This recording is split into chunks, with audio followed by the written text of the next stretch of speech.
Aujourd'hui, je m'entretiens avec Michel Albert. Michel est d'abord un retraité des Forces armées canadiennes, mais surtout, il est le père d'un vétéran qui vit avec un sévère choc post-traumatique.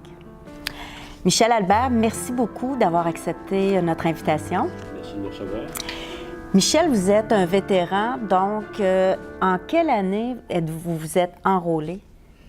Bon, mon Dieu, on rebobine le film en 1969, 17 ans. J'habite sur la Côte-Nord. Le goût de l'aventure me prend. On s'enrôle pour faire une carrière de 25 ans jusqu'en 1994. Ma carrière a été entrecoupée. J'ai fait les 10 premières années en télécommunication et les 15 dernières années en gestion du personnel. Et c'était quoi votre plan de carrière à l'époque, lorsque vous vous êtes enrôlé? Ah mon Dieu, j'avais rien, nécessairement, j'avais rien de planifié. C'était le goût de l'aventure, puis je prenais ça d'année en année, mais plus que tu avances dans le temps, plus que tu vois une possibilité d'obtenir une retraite. Donc, c'est ce qui m'a fait demeurer pendant 25 ans dans cette grande famille. Je te dirais que c'est un environnement qui est assez particulier, puis tu développes des liens d'amitié avec plusieurs personnes. Donc, ça a été ma grande famille, ma deuxième famille. Votre deuxième famille. Vous avez fait quelques missions pendant vos 25 ans? En 1900, j'ai fait quand même des théâtres opérationnels au niveau canadien en tant que tel, mais pas dans des missions reconnues. En 1973, en novembre 1973, j'ai fait la mission en Égypte pour le désengagement de la force israélienne et égyptienne. C'était vous me disiez que c'était une mission qui était quand même là, relativement calme. C'est ça, durant cette période-là, j'ai jamais senti ma vie en danger. C'était une mission de paix. Au contraire, même la population était heureuse de nous recevoir parce qu'on venait séparer les forces pour essayer d'amener la paix à ce moment-là.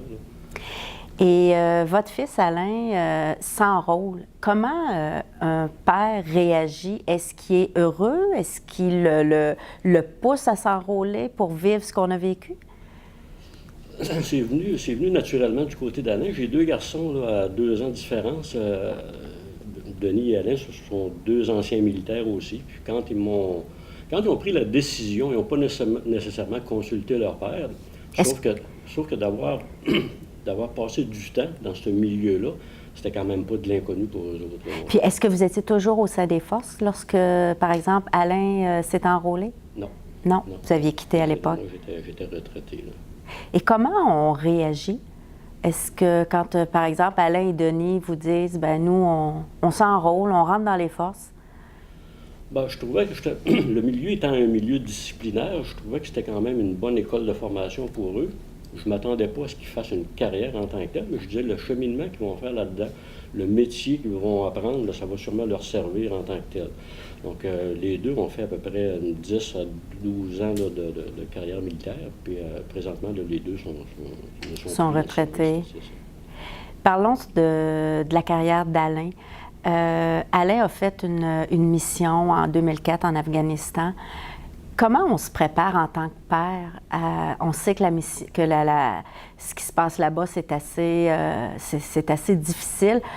En tant que retraité des forces, comment on se prépare à voir partir son fils dans une mission comme ça?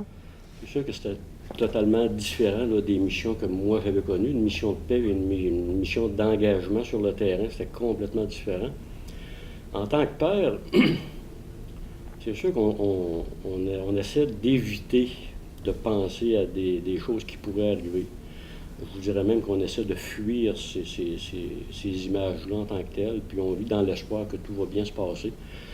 Et moi, de mon côté en tant que tel, je me suis comme vraiment déconnecté de ce qui pouvait se passer sur le terrain en tant que tel. Ça, probablement que ça m'aurait peut-être trop inquiété. Puis, donc, j'ai respecté son choix, parce qu'Alain avait quand même une belle carrière qui débutait. Il était, dans les termes militaires, il était médé, là, il était ambulancier, infirmier ambulancier. Donc, je savais qu'en allant sur le terrain, il allait probablement voir et participer à des choses peut-être qui seraient un peu plus difficiles là, quelqu'un qui est en administration. Tout à fait. À la place ou des choses comme ça. Lui, il était vraiment sur le terrain. Là. Oui. Ben, le premier événement, si vous me permettez, le premier événement dans lequel il a été confronté, si vous vous en rappelez, en 2004, il y a un militaire qui avait tenté de se suicider avec son arme. Puis il avait manqué son coup en tant que tel. Puis c'est Alain qui est arrivé le premier là, dans l'attente. C'était un sergent, je pense, qui avait pris sa carabine puis il avait tenté de se suicider. Donc la première image qu'il a vue, puis il a été le premier intervenant. Donc c'est des images successives comme ça, puis des événements qui se sont probablement passés sur le terrain, qu'Alain n'a jamais été nécessairement à l'aise de partager avec moi, puis je n'ai jamais insisté non plus là, pour le savoir. Et si on revient à la préparation, Alain, est-ce que vous voyez qu'il se préparait ou comme vous, il n'en parlait pas? Est-ce qu'il y avait une conjointe à l'époque? Comment ça se Du moment qu'il est allé sur le théâtre? Oui, du moment où il partait là, pour l'Afghanistan en 2004? Alain est une personne qui est très structurée. Donc, il y a toujours un plan de match, une planification en avant de lui. Donc, puis avec l'entraînement qu'ils ont au préalable pour aller sur le terrain, n'empêche qu'en 2004, c'était quand même dans les premières missions. Donc, c'est ceux qui ont pris de l'expérience au fil du temps.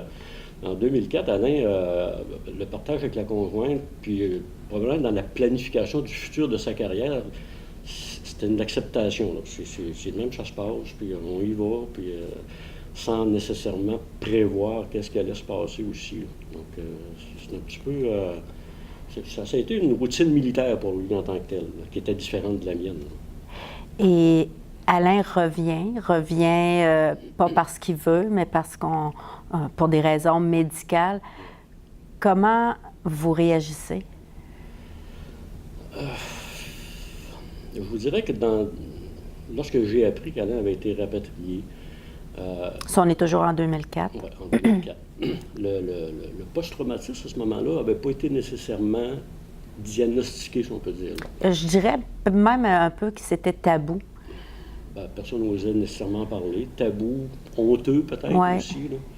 Donc moi, j'avais participé à des missions où j'avais vu des images. Donc quand j'ai su qu'Alain avait une certaine problématique, peut-être le fait que j'étais militaire, on porte un jugement différent d'une personne qui ne connaît pas l'environnement militaire.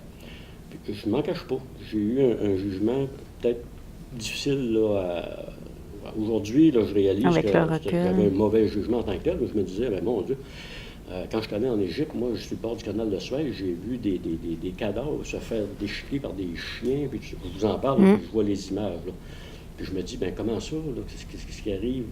Puis ça, c'est en prenant de l'information. J'ai lu un livre du général Dallaire qui disait, bon, mais quelqu'un qui est amputé ou on voit quelque chose de physique, mais pourquoi est-ce qu'on ne peut pas comprendre qu'il peut avoir des blessures psychologiques tout aussi importantes? Ça m'a fait réfléchir à ce moment-là, puis j'ai commencé à me documenter pour réaliser que c'était au-delà de mes connaissances. Donc j'ai arrêté de porter un jugement à ce moment-là, puis je me suis renseigné là, vraiment sur la problématique. Et je ne vous cacherai pas qu'en me renseignant, je me suis aperçu qu'il y avait beaucoup, mais beaucoup de militaires qui étaient aux prises avec cette problématique-là. C'était épeurant. Absolument. Et vous savez les conséquences de ces problématiques-là qui sont mal encadrées. On entend parler de suicide, d'isolement et tout ça. Puis là, je voyais qu'Alain, à son retour de l'Afghanistan, il est retourné sur le marché du travail. Sauf que ce n'était pas une progression qui s'améliorait. Je voyais qu'il y avait une dégradation, donc le travail devenait de plus en plus difficile. La relation de couple devenait de plus en plus difficile. Les prises de décision devenaient de plus en plus difficiles. Puis moi, je me voyais complètement démuni de comment je pouvais l'aider. Il y avait une conjointe à l'époque. Malheureusement, il y avait qu'une séparation. Et c'est à partir de ce moment-là qu'Alain a peut-être connu un isolement beaucoup plus important. Je pense que ça, c'est le pire cancer d'un post-traumatique, c'est de s'isoler en tant que tel. Donc là, je vous déboule l'histoire un petit peu comme elle s'est produite. On parle de 2004, donc ça fait quand même 13 ans. Alain avait 29 ans dans le temps. Aujourd'hui, il est rendu à 42 ans, puis je voyais aucune amélioration.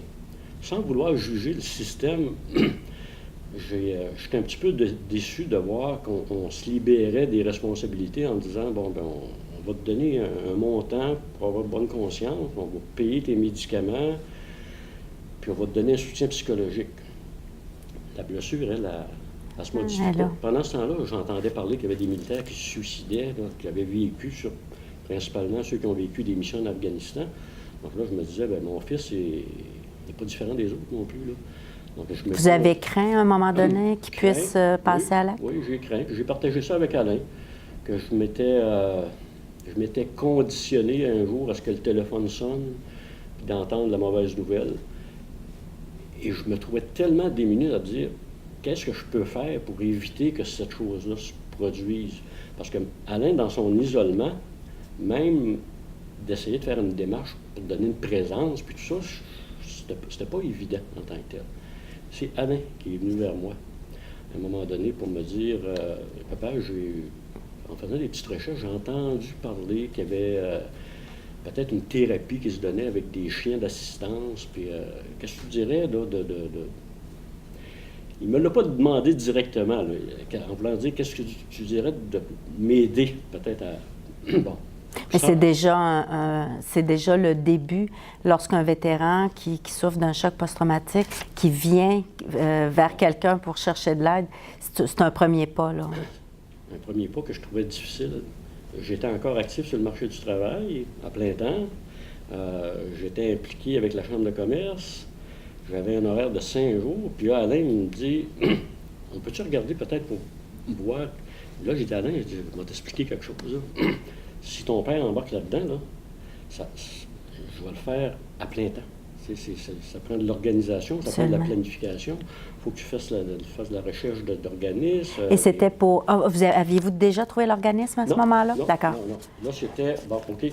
Il existe. Il y a des chiens qui existent. Puis OK. ça. Donc là, j'ai fait l'inventaire de plusieurs organismes. Et puis, à un moment donné, j'ai dit, je peux pas m'embarquer dans un projet comme ça avec le risque de décevoir Alain. Je vais vous donner un exemple. Là. Alain, dans les 13 ans, là, il venait de voir... il était rendu à son 12e ronde de boxe. Là. C'est le dernier et final. C'était le dernier. Les 11 autres, là, il était toujours au plancher. Donc là, il est dans son 12e ronde. C'est le dernier. Je vais-tu crier victoire ou je me fais passer un encore? Puis pour moi, là, c'était la dernière chance ultime. Donc là, j'ai partagé ça avec mon employeur en disant, à l'âge que je suis rendu là, j'apprécierais peut-être ça, avoir une pré-retraite, mais moi, mon objectif, c'était d'essayer de me trouver du temps pour embarquer dans ce dossier-là. Puis, fort heureusement, j'ai eu un patron qui a été compréhensif. Donc là, présentement, je suis à 3 jours semaine en pré-retraite, puis ça me donne 2 jours pour pouvoir me consacrer. Ça me donnait 2 jours pour pouvoir me consacrer à ce dossier-là.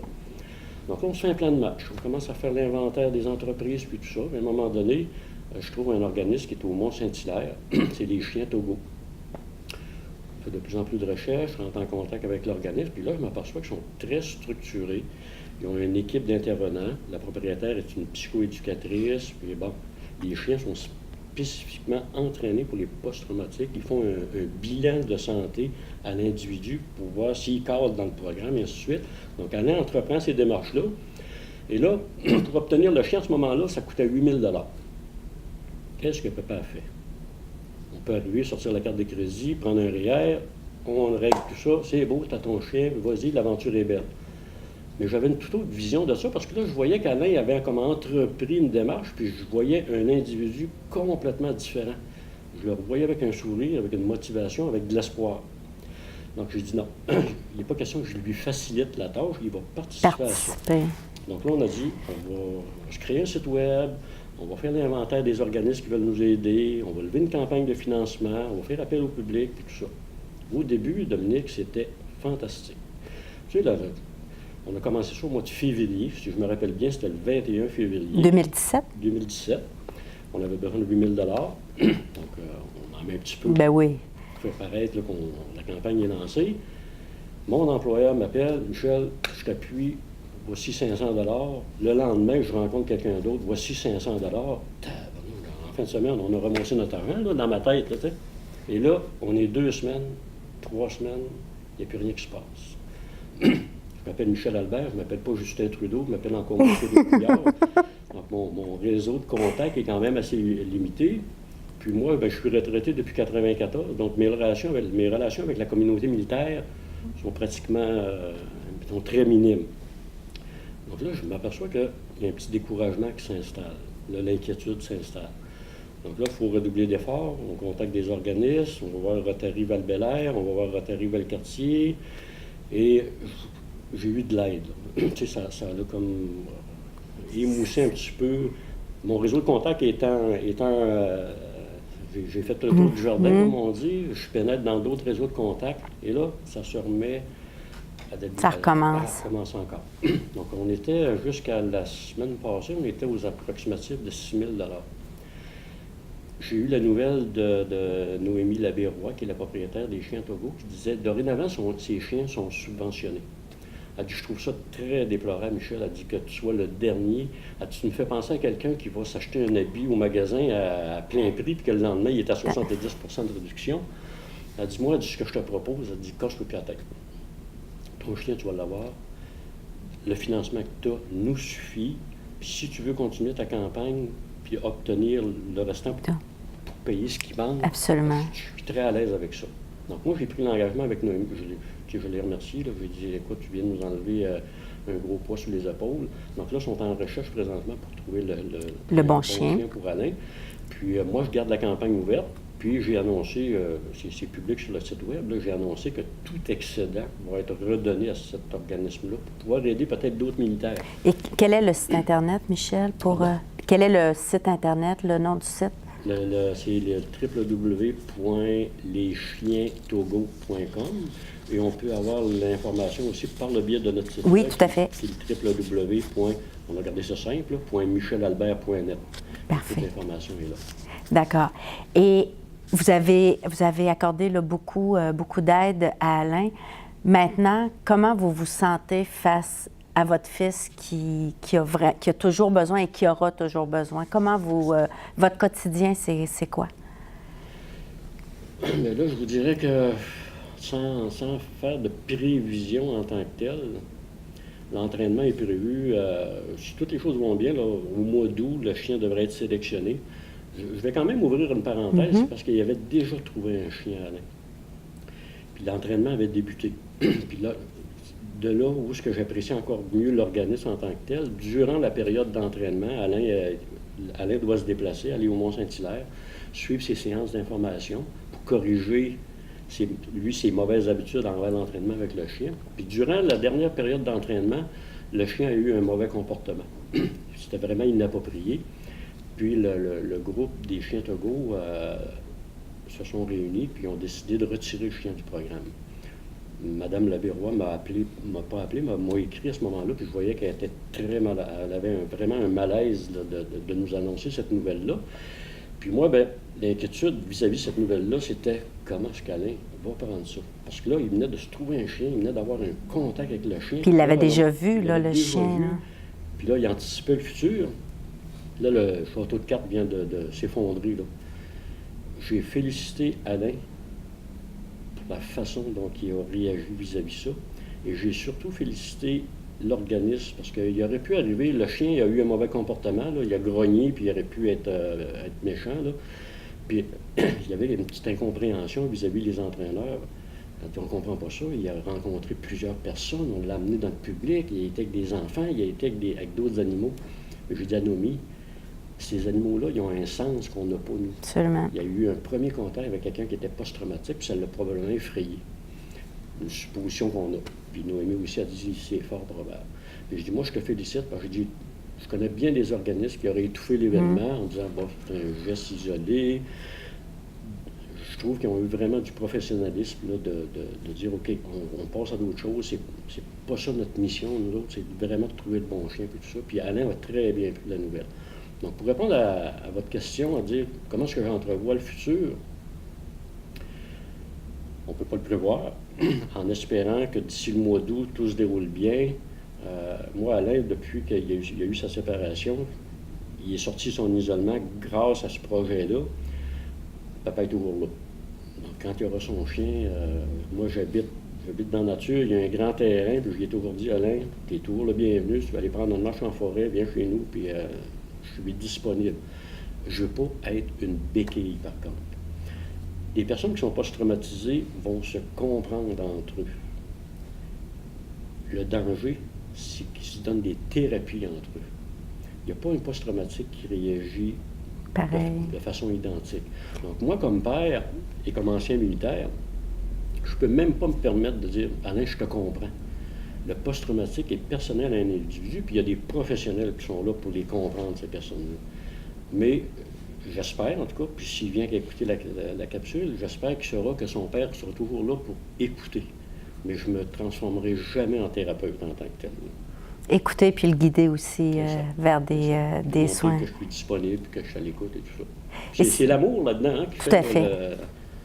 Tout à fait. Qui est la meilleure, peut-être la meilleure thérapie, si on peut dire. En terminant, Michel, si vous aviez un message à livrer à ceux qui nous écoutent, ça serait lequel? Ça m'a permis de découvrir qu'il y avait des militaires qui avaient de très grandes souffrances. Un petit peu d'émotion qui m'habite actuellement parce que j'ai, par le biais de Facebook en tant que tel, puis le biais de mon site web, j'ai des anciens militaires qui vivent ce post-traumatique-là avec lesquels j'ai partagé certaines informations, certaines choses. Je suis tellement désolé de voir leur souffrance en tant que telle. Je suis tellement déçu de voir l'inefficacité de la machine gouvernementale. Je ne veux pas dénigrer les anciens combattants, mais il y a une grosse lourdeur là-dedans qui s'installe. Oui, on sont au courant des projets du chien, là, mais c'est des études, puis des études. Pendant ce temps-là, nos militaires s'isolent dans leur souffrance. Il y a un nombre important de suicides et tout ça. Le message que je voudrais lancer, c'est, écoutez, gardez espoir. Il y a toujours un espoir, il y a toujours une porte qui va s'ouvrir à quelque part. Il y a toujours quelqu'un qui va vous écouter. Donc, accrochez-vous. C'est le meilleur message que je peux envoyer. Alors, pour ceux et celles qui voudraient aller voir votre site, rappelez-nous l'adresse du site. www.michelalbert.net. Et les chiens Togo sont maintenant subventionnés. Donc, s'il y a des militaires qui croient qu'un chien pourrait les aider, parlez-en aux professionnels de la santé. Puis à ce moment-là, c'est peut-être le meilleur médicament que s'empiffrer de pilules. Là. Absolument. Michel Albert, merci beaucoup pour votre grande générosité. C'était très agréable. Merci de m'avoir reçu et de m'avoir permis de partager ça avec votre auditoire. C'était un plaisir. Merci beaucoup, Michel. Aujourd'hui, je m'entretiens avec Linda Harrison. Linda est propriétaire de l'espace La Clandestine. Elle nous parle des différents services qu'elle offre, notamment aux vétérans et aux militaires. Bonjour, Linda Harrison. Bonjour. Merci beaucoup d'avoir accepté notre invitation. Ça fait plaisir. Linda, vous êtes la propriétaire de l'espace La Clandestine. Pourquoi La Clandestine? Oh mon Dieu, La Clandestine, ça vient en fait, pour faire une histoire assez, je vais essayer de la faire la plus brève possible. J'avais des compagnies avant. J'avais une compagnie qui s'appelait Cardio-Urbain dans l'entraînement. J'avais une autre compagnie que j'ai ouvert un centre de yoga de luxe qui n'allait pas vraiment avec le yoga. Et j'ai ouvert ça il y a 5 ans, mais mon autre business roulait depuis 20 ans. Et bref, j'ai roulé ma bosse dans la performance et tout. Puis, un certain jour d'une année, dans un cycle de changement, la quarantaine, à peu près, dans les hormones, j'ai demandé, dans une demande que j'ai faite, de retomber à l'essentiel. J'avais la richesse, j'avais tout. Ça roulait. Puis, la vie m'a bien répondu. Elle m'a tout enlevé. Donc, j'ai fait faillite. Je me suis ramassée avec plus rien, zéro. Je me suis divorcée. Tout est arrivé en même temps. Puis, je me suis ramassée à vouloir me remonter, mais à travers toutes les pertes, on parle de pertes matérielles, j'étais carrément avec zéro. Quand tu perds tout, tu n'as pas d'aide du gouvernement, peu importe. Donc, voilà que je me remontais. Puis, quand j'ai tout perdu à me retrouver, j'ai déménagé 6 fois en 2 ans dans des espaces que les gens me prêtaient parce que je n'avais pas de sous, mais que je ne pouvais pas être solvable. Puis, un certain jour, je me suis réveillée après avoir tout perdu, je me suis mis à écrire et La Clandestine, c'est vraiment apparu comme ça, un élan du cœur qui a fait « c'est comme ça que je me sens présentement, une clandestine ». Je me sentais que je n'avais plus rapport dans le statut social où j'étais avant, j'avais plus ma place à nulle part, à part dans mon cœur à moi. Fait que ma place, c'est comme si je l'avais trouvée à ce moment-là. C'était pas au niveau du monde externe, mais c'était vraiment moi. Donc, quand je m'en allais à quelque part, je suis clandestine, je suis pas... Puis, au fil du temps, bref, à chaque fois qu'il arrive quelque chose, petite parenthèse vite, je suis à un souper là quelques temps, puis on se présente, tout le monde se présente, tu as une avocate, un médecin professionnel, tout le monde se présentait. Et quand c'est arrivé à moi, ça a bien tombé, j'étais la dernière. Et on m'a dit, toi? J'ai dit, ben moi, je suis la clandestine. Je trouvais que ça fitait bien, mais c'est ça, bref, c'est comme ça que c'est venu, la clandestine. Donc, vous êtes la preuve vivante que même si on peut avoir des obstacles, si on peut subir des défaites, on peut s'en sortir. Vraiment. Mais vraiment, oui. Oui. Alors, qu'est-ce que la clandestine? Qu'est-ce que l'espace, la clandestine? L'espace, la clandestine, en fait, je l'ai créé effectivement l'espace parce qu'en premier lieu, quand j'ai créé la clandestine, c'était pour écrire des textes. Je partageais en plein dans la tempête. Je partageais publiquement. J'ai vu que les gens avaient un intérêt.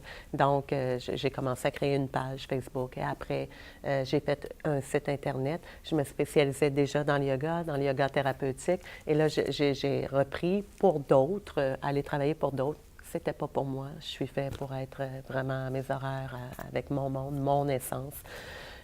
Puis, j'offrais beaucoup de retraites et d'ateliers thérapeutiques. Je me spécialise beaucoup au niveau des retraites pour femmes aussi. Puis, par la suite, des ateliers thérapeutiques. Et du coup, je suis retournée ouvrir un autre espace en janvier dernier pour que les gens puissent me suivre ailleurs que dans les ateliers parce que je louais des emplacements un peu partout. Puis quand on a notre espace, c'est notre essence. On peut livrer vraiment notre senteur, notre essence. Ça sent. Les gens ressentent ton énergie quand tu entres. Alors, d'où l'espace, la clandestine. C'est pas juste un lieu physique, en fait. C'est beaucoup plus que ça. Là. Alors, parlons-en. Quels sont les services que vous offrez? Je vais offrir des consultations privées au niveau thérapeutique. Donc, il y a des cas, des fois, où en groupe, ça ne répondra pas. Et là, on parle toujours du yoga, Linda? Dans le yoga, Parfait. oui, mais j'ai un petit peu de peine, des fois, à dire le yoga. Il y a beaucoup de yoga ces temps-ci. Force de l'admettre, c'est une vérité. C'est devenu un marketing, c'est une business. Et malheureusement, c'est pas ça, le yoga. C'est zen. Hein? Les gens qui font du yoga, c'est zen, mais comme vous dites, il y a comme deux... Il y a comme deux extrêmes aussi. Le yoga peut être vu comme étant...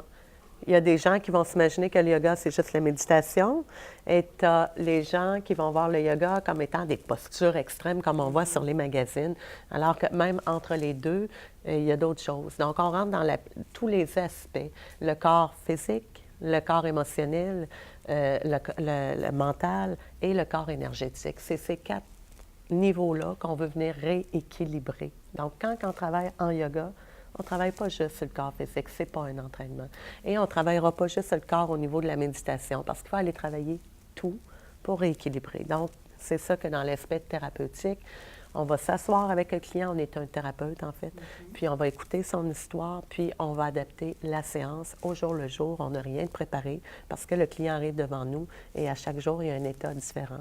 Et c'est ça qu'on va faire avec. On va aller adapter la séance de façon à ce que ce soit bon pour lui à ce moment-là où on le voit.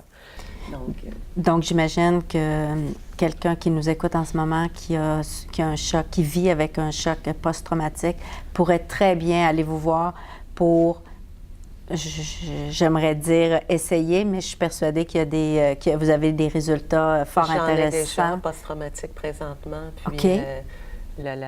L'évolution est extraordinaire. C'est quelqu'un qui vient tous les semaines.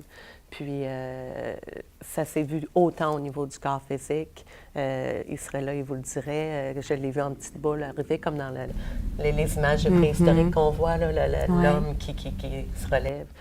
C'est comme ça que je l'ai vu. Puis aujourd'hui, droite, la peau, le regard luisant, c'est brillant, tu vois la vie. Même, il m'a écrit à un moment donné, je ne sais pas qu'est-ce que tu m'as fait, je ne comprends pas toujours qu'est-ce que tu me fais, mais j'ai recommencé à revivre et à ressentir. Alors que je ne sentais plus rien. C'est quelqu'un qui a de la médication aussi beaucoup. Il a pu commencer à descendre la médication, toujours avec son médecin. C'est pas moi qui va lui dire de faire ça, mais il y a eu des effets tellement qui ont été concrets à travers ses tests de sang, peu importe. Donc, c'est énorme. On parle de ne serait-ce que respirer. C'est énorme. Apprendre à respirer. Donc, vous offrez ces services-là. Les gens vont chez vous, mais vous me disiez tantôt que vous offriez également des séances de groupe. Oui. Quels sont les autres services que vous offrez? Les séances de groupe, en fait, ça, c'est les gens vont venir, mais on va évoluer avec le groupe. Donc là, je ne peux pas aller cas par cas, mais on va aller chercher un peu tout ce qu'on peut avoir au niveau des 4 corps, comme je disais, le corps physique, mental, émotionnel. On touche quand même à tout ça. Après ça, dans les cours, il y en a qui, ça peut être, il y en a qui vont venir dans une séance de groupe. Une journée, c'est pour faire monter l'énergie, d'autres, c'est pour se calmer, mais il va y avoir de tout. Après ça, j'offre des retraites. Des retraites, c'est que les gens débarquent pour le vendredi soir et vont repartir le dimanche, donc c'est comme fermé pendant quelques jours, ça peut être 4 jours, tout dépendant. Je peux offrir des choses sur mesure aussi. Donc, quelqu'un qui me dit, bien, justement, pour les militaires, quelqu'un qui me dit, OK, là, t'en as pour les femmes, tu peux-tu nous en faire une pour nous? Je vais en monter une sur mesure pour eux par rapport à qu'est-ce qu'il y a, c'est quoi les cas, ça va être spécialement pour eux. Donc ça, j'en fais aussi. C'est une gestion d'événements. J'ai été là-dedans pendant 10 ans aussi. J'ai cette expérience-là en plus.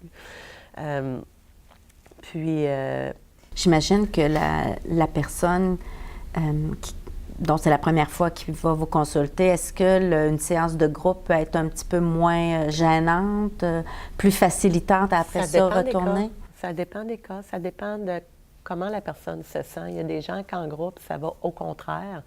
Ça va faire l'effet de faire « c'est pas ma place ici ». Puis tout de suite, c'est le cas déjà, quelqu'un qui est en dépression ou des burn-out, grosse fatigue. Il y en a que ça va bien s'intégrer, mais il y en a pour qui l'intégration, présentement, c'est déjà difficile. De s'intégrer à travers les gens, la société, sont dans un état présentement sauvage, où ils se sentent déjà rejetés, ou peu importe, il y a beaucoup d'historiques. Ils ont de la misère à aller dans les groupes, ils sentent que c'est pas leur place à nulle part. Donc, c'est là que la consultation privée, ça va être mieux pour eux. Je suis là, je suis à l'écoute, puis c'est important de les écouter aussi, parce que leur histoire, même si ce serait une histoire de post-traumatique, peu importe, ils ont toute une histoire différente. Ils la vivent toutes différemment. Puis c'est important d'être à l'écoute, d'où je vais m'asseoir avec eux pour les écouter avant, pour après voir qu'est-ce que je vais faire. Vous disiez tantôt que vous travaillez en collaboration avec le médecin, donc une personne qui prend des médicaments peut quand même aller vous consulter. Oh, que oui. Que oui. Vous travaillez de pair avec le professionnel de la santé. Bien, en fait, si j'ai affaire à parler avec le médecin, oui, mais à date, c'est pas arrivé. Le client, je lui demande par contre d'en parler à son médecin. Tout à fait. Parce qu'il va voir des résultats de toute façon. Et le médecin, naturellement, habituellement, il approuve. S'il n'approuve pas, c'est parce qu'on est rendu dans... C'est quelqu'un qui est à veille de prendre sa retraite, je vous dirais. Parce que souvent, ils sont au courant maintenant. Ça rentre dans les universités de médecine, le yoga, présentement. C'est prouvé que c'est très thérapeutique. Donc... il faut aller vers là. Et là, j'imagine que les gens nous regardent, puis ils pensent là, aux certaines positions, puis là, je vais être capable de faire certaines positions. C'est pas tout à fait ça là, que vous... Bien, là, vu qu'on est un petit peu dans le contexte de peut-être post-traumatique, où il n'y aura pas de gros yoga, il n'y a rien d'exigeant.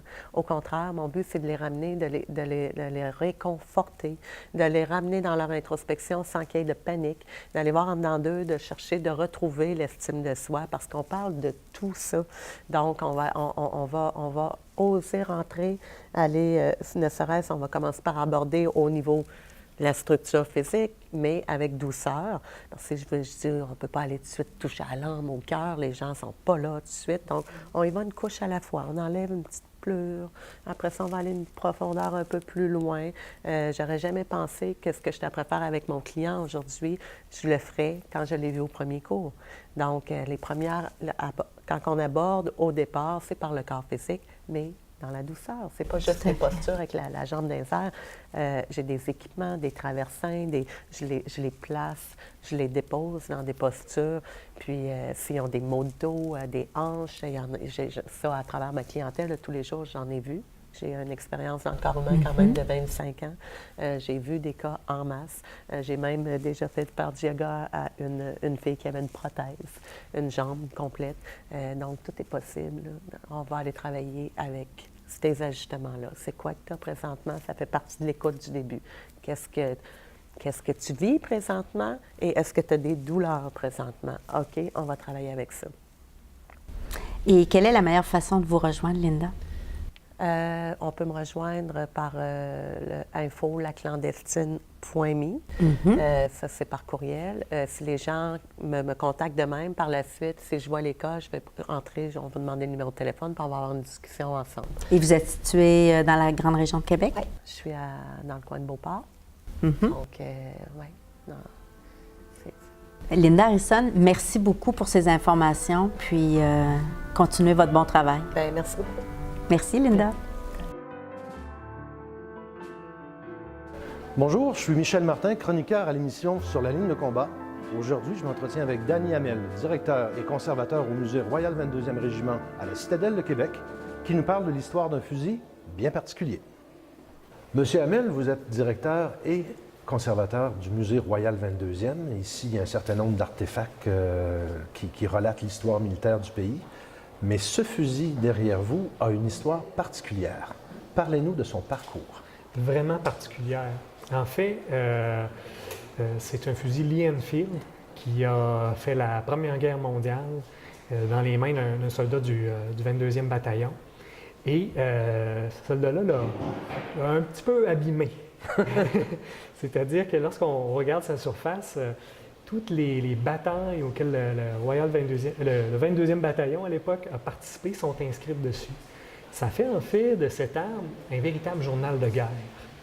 Et on remarque aussi d'autres inscriptions. Par exemple, il y a une étoile qui relate le nom de la marine de guerre du dit soldat qui s'appelait Stella.